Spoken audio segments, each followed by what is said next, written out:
मनीष, एक चीज है, नेपाल की जो सोसाइटी है और नेपाल का जो एक ट्रेडिशनल वे ऑफ लाइफ है, उसका कैरेक्टर क्या प्रभावित हो रहा है? पहले राजशाही और हिंदू राजशाही की वजह से अलग था और सेकुलर होने से अलग है, या फिर उस पर कोई फर्क नहीं पड़ेगा, चाहे पॉलिटिकली आप उसको कुछ भी नाम दे दें? देखिए, नेपाल के लोगों के साथ सबसे बड़ी खासियत यह है कि वो राष्ट्रवादी लोग हैं, वो देशभक्त लोग हैं और वो चाहते हैं कि नेपाल की तरक्की हो। उसका माध्यम जो भी हो सकता है, उसका माध्यम पुराना तरीका हो सकता है, जो अभी एग्जिस्टिंग सिस्टम है वो हो सकता है, या कोई नया सिस्टम डेवलप हो सकता है। कुछ लोगों का मानना है कि ब्रिटेन की तरह आप राजा रखिए, साथ में डेमोक्रेसी रखिए।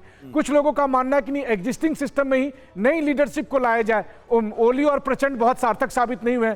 वहीं दूसरी तरफ है कि देखिए, अगर राजा आए हैं, चाहे उसे आप पूर्व राजा ही कह दीजिए, लेकिन अगर कुछ लोगों का उनके प्रति सम्मान है, श्रद्धा है, तब अगर आप उनको गिरफ्तार करते हैं तो ये सबसे बड़ी भूल होगी। और अगर राजा से कुछ लोग मिलने जाते हैं, अगर दुर्गा प्रसाई मिलते हैं और वो कमांडर बन जाते हैं, तो प्रचंड भी जाकर मिल सकते हैं, ओली भी मिल सकते हैं। सम्मान देने में क्या लगा है? सम्मान देने में तो कोई दिक्कत नहीं है, वो भी नेपाल के ही है, वो उन पे भी बहुत लोगों की आ सकता है। तो कुल मिलाकर अगर सब कोई मिलकर बात कर ले तो शायद सॉल्यूशन होगा, बजाय इसके कि नेपाल को शांति समृद्धि की जगह आप आग में झोंक रहे हैं। बिल्कुल। खुशबू जी, एक छोटा सा सवाल है, मिलकर बातचीत हो सकती है क्या, या फिर ये फैसला सड़कों पे ही होगा? देखिए, हमारा पार्टी जो अभी गवर्नमेंट का 5th लार्जेस्ट पार्टी है, हमारे अध्यक्ष राजेंद्र लिंगदेन ने बार बार ये कहा है कि अभी समय है कि नवीन समझदारी कर ले, क्योंकि जिस किस्म का हालात देश में है वो बिल्कुल ही सत्ता पक्ष के पक्ष में नहीं है। और यहाँ पे जो बात आ रही है कि हिंदू राष्ट्र की बात हो रही है, आप जो बोल रहे हैं, ये सिर्फ राज संस्था की ही बात नहीं है। इसके साथ साथ हमने क्या बोला है कि जिस तरीके से नेपाल में धर्मांतरण हो रहा था, पैसे के प्रलोभन में धर्मांतरण हो रहा है, सारे गांव को परिवर्तित कर रहे हैं, इसीलिए हम चाहते हैं कि हिंदू राष्ट्र स्थापित हो जाए। जैसे आप जानते हैं, पहले ये हिंदू राष्ट्र की बात जब ये गवर्नमेंट ये नया सिस्टम नेपाल में स्थापित किया जा रहा था, तब हिंदू राष्ट्र की बात उसमें नहीं थी।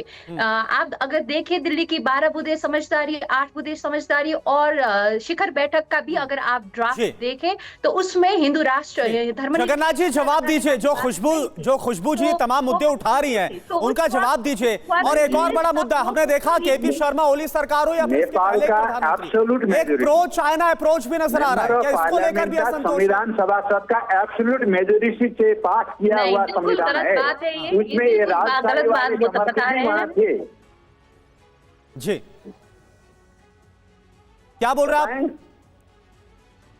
आप? नेपाल का उस तरह का, उस वक्त का संविधान सभा ने एब्सोल्यूट मेजोरिटी से ये संविधान को निर्माण किया। ये नेपाली जनता का भावना है, ये सेक्युलर स्टेट बनाना, जैसे आप बना रहे हैं अपना। बिल्कुल, इस पर एक रिएक्शन खुशबू जी आपसे चाहूंगा, क्योंकि अगर हिंदू राज्य की बात नहीं, एक बार फिर से मोनार्की की बात हो रही है, जो मुद्दा जगन्नाथ जी उठा रहे हैं, जी जो मुद्दा उठा रहे, अगर फिर से मोनार्की चाहिए, राजशाही चाहिए, तो कॉन्स्टिट्यूशन में अमेंडमेंट करना होगा, संशोधन करना होगा। क्या ये मुमकिन है? बिल्कुल वही सवाल, ये मुमकिन है, संशोधन मुमकिन है? दो बात मुझको बोलने दीजिए, दो लजीज मुझको बोलने दीजिए। सबसे पहले आप समझ लीजिए कि नेपाल सरकार अपना जिस तरह का प्रॉब्लम है देश में, बेरोजगारी का, कुशासन का, इसको करेक्शन करने के लिए आगे बढ़ना जरूरी है, बढ़ता है। फिर भी ज्ञानेंद्र जी से कोई बात मुलाकात नहीं करेगा, ये सच्ची बात है। ठीक है, फिर आप लोग कन्फ्रंटेशन में जाएंगे ना?